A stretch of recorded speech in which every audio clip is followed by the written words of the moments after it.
Super star ரஜினிகாந்தோட நடிப்பில் August 14 release ஆக போகிற திரைப்படம் தான் கூலி.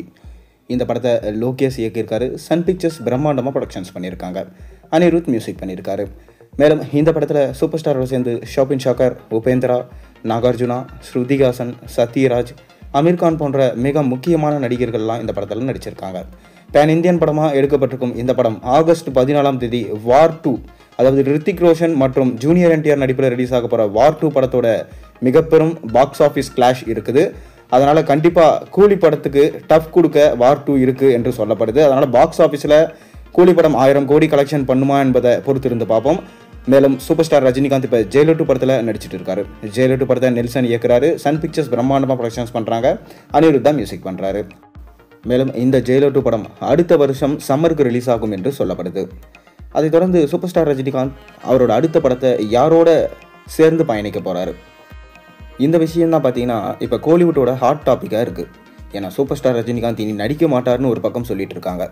இன்னொரு பக்கம் இல்லை சூப்பர் ஸ்டார் ரஜினிகாந்த் கடைசி வரைக்கும் நடிச்சுட்டே தான் இருப்பார் அப்படின்னு இன்னொரு பக்கம் சொல்லப்பட்டாலும், அவரோட வயசை கருத்தில் கொண்டு சில பேர் என்ன சொல்கிறாங்கன்னா, அவர் இனிமேல் ரெஸ்ட் எடுக்கணும்ப்பா, அவர் இனி நடித்து என்ன பண்ண போகிறாரு அப்படின்னு சொல்கிறாங்க. ஆனாலும் சூப்பர் ஸ்டார் ரஜினிகாந்தோட ஒய்ஃப் என்ன சொல்லியிருந்தாங்கன்னா, அவர் அடுத்த படத்துக்கான கதையை தேர்வு செஞ்சுட்டு இருக்காரு அப்படின்னு சொல்லப்பட்டு வருது. மாரி செல்வராஜுமே பார்த்தீங்கன்னா நம்ம ரஜினியை மீட் பண்ணி ஒரு கதை சொல்லியிருந்தார். வேல் ஃபிலிம் தான் பார்த்தீங்கன்னா அதை தயாரிக்கிறதா இருந்தாங்க. ஆனால் அந்த கதையை அவர் ரிஜெக்ட் பண்ணிட்டார். அதற்கு காரணம் பார்த்தீங்கன்னா, இந்தளவுக்கு ரிஸ்க் எடுத்து என்னால் பண்ண முடியாது, அவர் மாதிரி ஒரு டைரக்டர் கூட என்னால் பயணிக்கிறது ரொம்ப சிரமமாக இருக்கும், அதனால் அவரோட எனக்கு செட் ஆகாது, அதனால் அவரை வேண்டாம்னு சொல்லிட்டு ரிஜெக்ட் பண்ணிட்டார் சூப்பர் ஸ்டார் ரஜினிகாந்த்.